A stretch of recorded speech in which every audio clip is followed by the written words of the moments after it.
The other thing you mentioned, which I think may be in some sense the most important factor in all of this, is I think you have pointed to a conspicuous lack of humor on the part of the movement.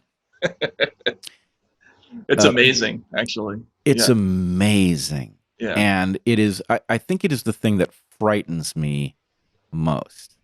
yeah, yeah, I have this when students used to ask me, they asked me for advice about all sorts of things because at Evergreen, we knew our students really, really well. So many of them were friends at one level or another. And I used to tell them, uh, you should not consider marrying anyone who does not have a sense of humor about themselves.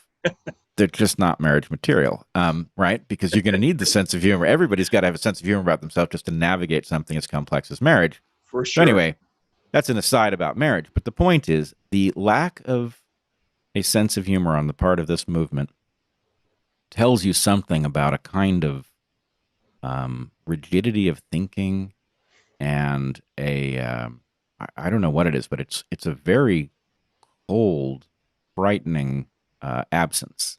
Yeah, And once you spot it, you can't miss it. you're absolutely right. I just wrote about this last week, actually.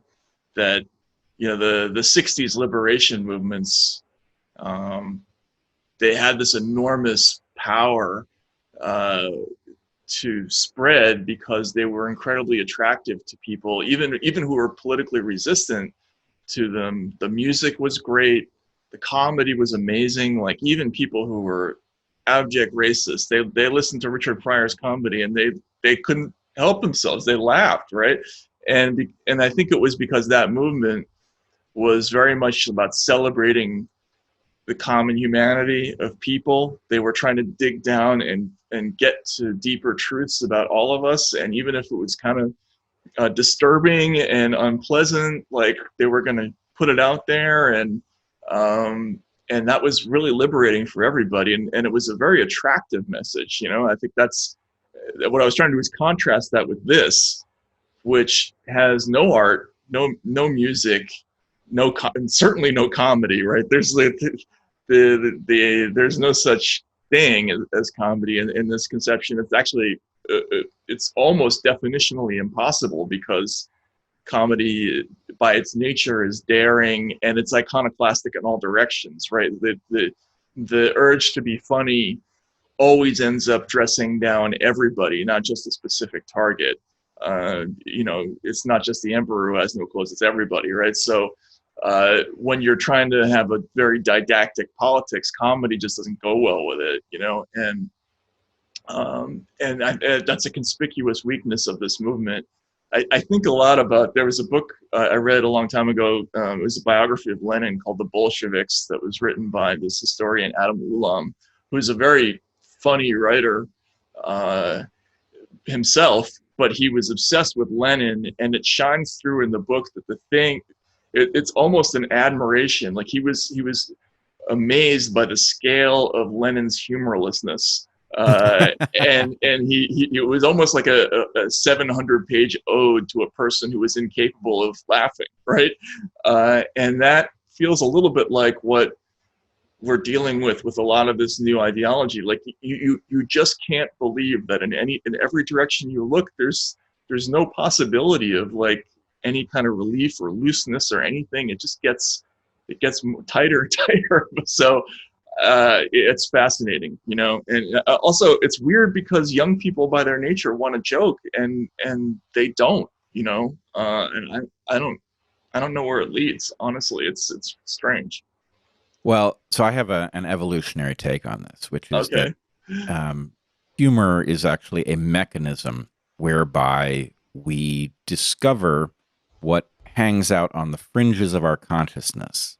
If somebody makes a joke and it reveals, if people laugh and it's organic laughter rather than that stupid applause that you see people do these days when somebody makes a joke, if they earnestly laugh, you can actually tell that they know the truth of that statement, right? And Hmm. it may not be a straightforward truth, but there's some truth in it, and they know it, and you know it, and now you both know that each other knows it, right? So, evolutionarily, humor is like a mechanism for exploring things that are at the fringes of consciousness, often because they're a bit uncomfortable, right? Hmm. So it's like signing on to an acknowledgement that, yeah, we all know that thing is true, right? Hmm. Um, and so the flip side of this is if your movement is composed, at least at the level of what it claims, of pure nonsense, humor is almost inconceivable because humor would reveal that you know how feeble these arguments are or you don't, and that makes you even more of a fool, Right. right? Yep. So Hmm. the point is, we're not going to even allow joking because if we allowed joking, that'd be it. Movement would Right. be over in an hour, you know?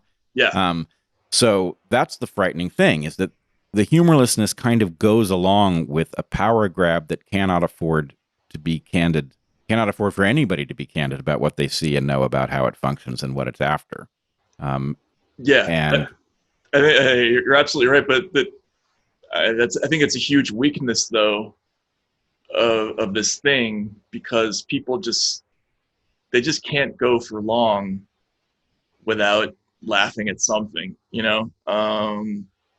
And this this movement has gotten progressively more and more constrained and paranoid and unable to have any kind of sense of humor about itself. Uh,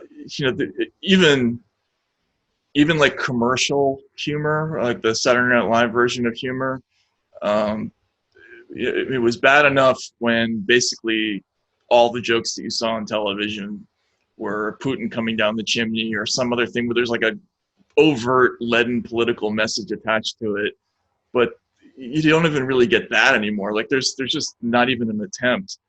And people want something. Eventually, somebody is going to be brave and funny enough to come up and just rip through it the way Richard Pryor did. Like there's going to be just a genius, a Lenny Bruce type who's going to take advantage of this constricted atmosphere and it's I think that's going to be devastating to it. Once the right comedian mixes with this material, which is amazing material, it's going to be devastating. yeah, I think we can say two things for sure. One you just said, which is that somebody is going to figure out how to do this, and it's going to be devastating. And the other thing we can say is that it's going to be Dave Chappelle, which is great. Right? Yes, that's true. That's true. Yeah, Yeah, you can tell. I mean, he's the perfect person to do it, and he's uncancelable.